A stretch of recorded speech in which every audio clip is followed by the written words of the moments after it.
Friday का दिन, सुबह का पहला शो, लेकिन थिएटर्स में अच्छी खासी भीड़।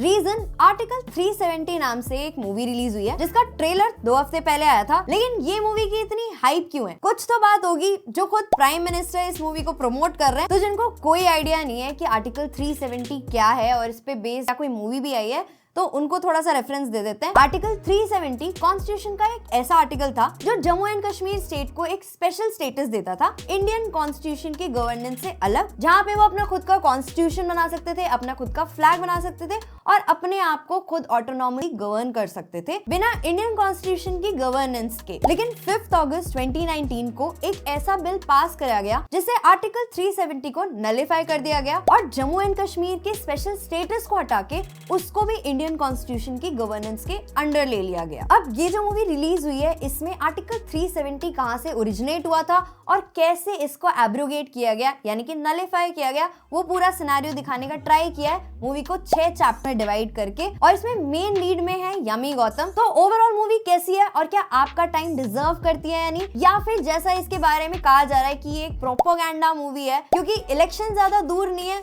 और इसके मेकर्स वही हैं जो उरी मूवी के मेकर्स थे, और उरी भी 2019 में उसी टाइम पर आई थी जब इलेक्शंस होने वाले थे। तो मैंने तो मूवी देखी और इसको लेके जो भी क्वेश्चंस है कि क्या आर्टिकल 370 अभी भी एक कंट्रोवर्शियल टॉपिक है, क्या इसमें ट्रू इवेंट्स दिखाए गए हैं या फिर सच में ये एक प्रोपेगेंडा मूवी है, तो इसके लिए मूवी के स्टार्ट में एक लंबा सा डिस्क्लेमर आ जाता है जो ये स्टेट करता है।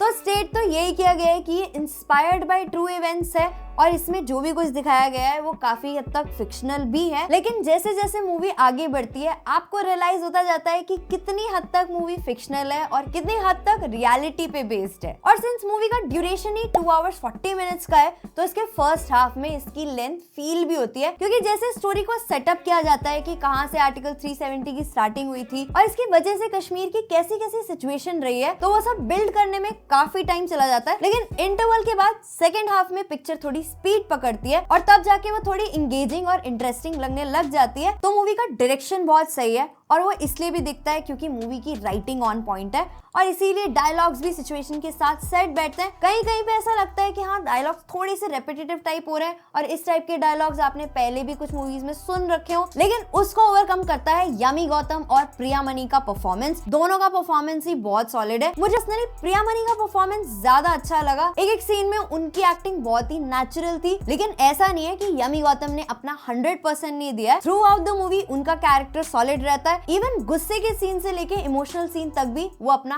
100% डिलीवर करती हैं। और इनके साथ साथ अरुण गोविल एज पीएम मोदी और किरण कर्माकर एज अमित शाह भी अपने रोल्स में फिट लगते हैं। बट अगर आप इस मूवी से भी वही एक्सपेक्ट कर रहे हो जो आपको उरी द सर्जिकल स्ट्राइक में देखने के लिए मिला था, तो फिर आप डिसअपॉइंट होने वाले हो क्योंकि इस मूवी में उतने लेवल का एक्शन नहीं है। एक्शन थोड़ा कम है, ड्रामा थोड़ा ज्यादा है क्योंकि इस मूवी में आर्टिकल 370 की हिस्ट्री के साथ साथ गवर्नमेंट का क्या रोल था, पुलवामा अटैक का रेफरेंस, बालाकोट एयर स्ट्राइक का रेफरेंस और इसके साथ साथ कश्मीर में कैसे करप्शन की वजह से हमेशा अनस्टेबल सिचुएशन बनी रही, वो सब दिखाया है। लेकिन मूवी इन सब के होते भी कुछ कुछ एलिमेंट्स मिस कर जाती है, जैसे आर्टिकल 370 का एक्चुअली में कश्मीरीज पे क्या इफेक्ट हुआ और जब वो एब्रोगेट भी हुआ तो उसकी वजह से भी क्या क्या चेंजेस आए, वो थोड़ा सा जल्दी जल्दी कवर हो जाता है जिसपे थोड़ा और फोकस होना चाहिए था। सडनली सेकेंड हाफ में मूवी अपना फोकस थोड़ा सा शिफ्ट भी कर जाती है और इसीलिए थोड़ी सी वन टोन लगती है। शायद इसीलिए इसको एक प्रोपेगेंडा मूवी भी बोल रहे थे। लेकिन जो भी हो, यही चीज इस मूवी के फेवर में काम भी करेगी और शायद इसे सक्सेसफुल भी बना देगी।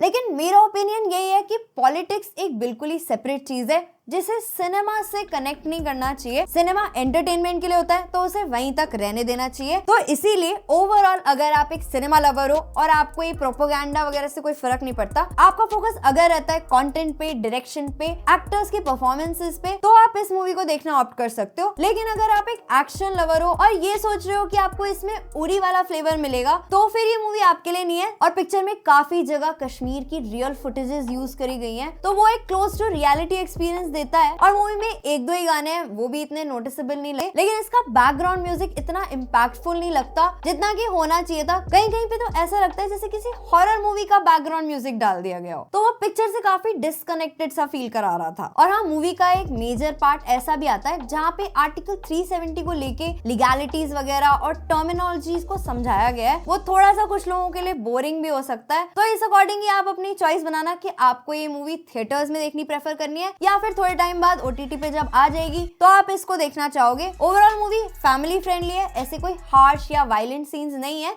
तो किसी के साथ भी देख सकते हो। तो आप इस पे डिसीजन बनाओ। मैं जाती हूँ विद्युत जामवाल स्टारर क्रैक देखने ताकि आपको जल्दी रिव्यू मिल सके। तो चैनल को लाइक कर सकते हो और अगर वीडियो पसंद आई हो तो अपने फ्रेंड्स एंड फैमिली के साथ शेयर भी कर सकते हो। हम जल्दी मिलते हैं नेक्स्ट वीडियो में, तब तक के लिए गुड बाय।